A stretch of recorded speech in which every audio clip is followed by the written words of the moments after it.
Praise the Lord. సమస్తమునకు క్షేమాధారమైన యేసుక్రీస్తు పరిశుద్ధ నామములో మీకును మీ ఇంటికిని మీకు కలిగిన సమస్తమునకును క్షేమము కలుగును గాక. ఈ దినపు యేసయ్య జీవపు మాట 16వ కీర్తన 2వ చరణం. నీకంటే నాకు క్షేమాధారము ఏదియు లేదు.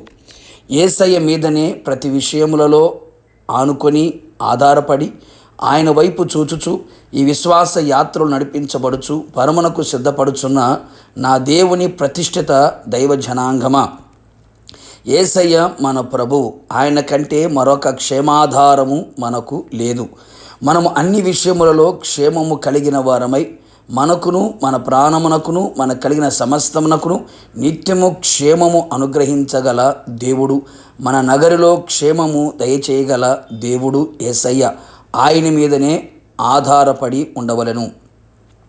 మన క్షేమమునకు ఆధారమై ఉన్న యేసయ్య మన జీవితమునకు సమస్తమునకు ఆయనే ఆధారం. మన నిరీక్షణకు ఆధారము ఆయనే, మన రక్షణకు ఆధారము ఆయనే, మన మహిమకు ఆధారము ఆయనే, మన ఘనతకు ఆధారము ఆయనే, మన బలమునకు ఆధారము ఆయనే, మన విశ్వాసమునకు ఆధారము ఆయనే. గర్భవాసినైనది మొదలుకొని నాకు ఆధారము నీవే అని భక్తుడు సెలవిచ్చి ఉన్నాడు. అనేకులు ఆత్మీయులు కూడా మనుషుల మీద డబ్బు, అధికారం, పదవి, స్వబుద్ధి, స్వజ్ఞానం, సౌందర్యంను ఆధారము చేసుకుని ఉన్నారు. ఏది శాశ్వతమైనది కాదు. దేశమునకున్న ఆధారములన్నీ కదులుచున్నవి అని లేఖనాలు సెలవిచ్చుచు ఉన్నాయి. అందుచేత శాశ్వతుడైన దేవుడు నిన్న నేడు నిరంతరం ఏకరీతిగా నిలిచినవాడు, ఆది సంభూతుడు, అద్వితీయ సత్యనాథుడైన యేసయ్య మీద ఆధారపడెదము. ఎవరి మీద ఆధారపడినా, వేటి మీద ఆధారపడినా చివరికి నష్టము, నాశనము, సిగ్గు, అవమానము మిగిలిపోవును అనే సంగతి వాస్తవం.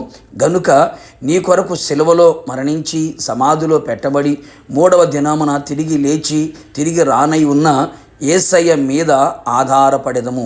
ఆయన తప్ప వేరే ఆధారము లేదు. ఆయనే దిక్కు అని ఆయన పాద సన్నిధిలో నిలిచెదము. యెహోవా నాకు ఆధారము కావున నేను పండుకొని నిద్రపోయి మేలుకొంటిని. 10,000 మంది దండెత్తి వచ్చినను మోహరించినను నేను భయపడను అని భక్తుడు సెలవిచ్చెను. ఆయన మనకు క్షేమాధారమైనప్పుడు మన నిరీక్షణను కలుగు చేయును.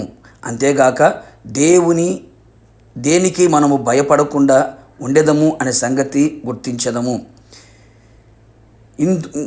ఇంకను ఆయన మనకు ఆధారమై ఉన్నప్పుడు మన కాలు చిక్కుపడకుండానట్లు ఆయన నిన్ను కాపాడును. అవును ప్రియులారా, మన పాపమనే దాస్యమనే కాడి కింద చిక్కుపడకుండా, మోసములో చిక్కుపడకుండా, లోకపు క్రియలలో చిక్కుపడకుండా ఆయన ఆధారమై మనల్ని రక్షించి నిర్దోషులుగాను నిందారహితులుగాను పరిశుద్ధముగాను కాపాడును. లోతైన నది అయిన పరిశుద్ధాత్మ మనకు ఆధారముగా ఉన్నప్పుడు ఆత్మలో ఎదుగుచు వర్ధిల్లుచు యేసు వలె ఉండుటకు అన్ని విషయములో ఎదుగుదము, వర్ధిల్లెదము, ఫలించెదము, అభివృద్ధి పొందెదము.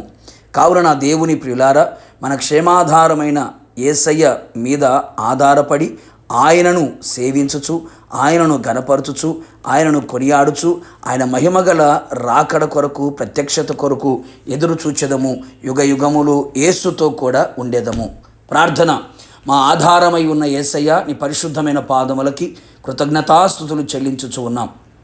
అవును ప్రభా, లోకములో మాకు ఏ క్షేమ ఆధారము లేదు. మాకు క్షేమాధారము మీరు మాత్రమే ఉన్నందుకు మిమ్మల్ని స్తుతించుచు ఉన్నాం.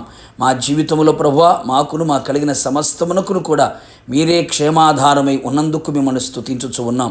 మీరు మాకు ఆధారముగా ఉన్నప్పుడు తండ్రి మేము భయపడము అని, నిరీక్షణ కలిగిన వారుగా ఉంటాము అని, అలాగే మా కాలు చిక్కుపడకుండా పరిశుద్ధులుగా కాపాడబడుతాము అని, అలాగే ప్రభునైనా ఆత్మీయ జీవితంలో వర్ధిల్లుచు అలాగే అభివృద్ధి పొందొచ్చు మీరు అక్కడ సిద్ధపడుచామని లేఖనాలు సెలవిస్తున్నాయి.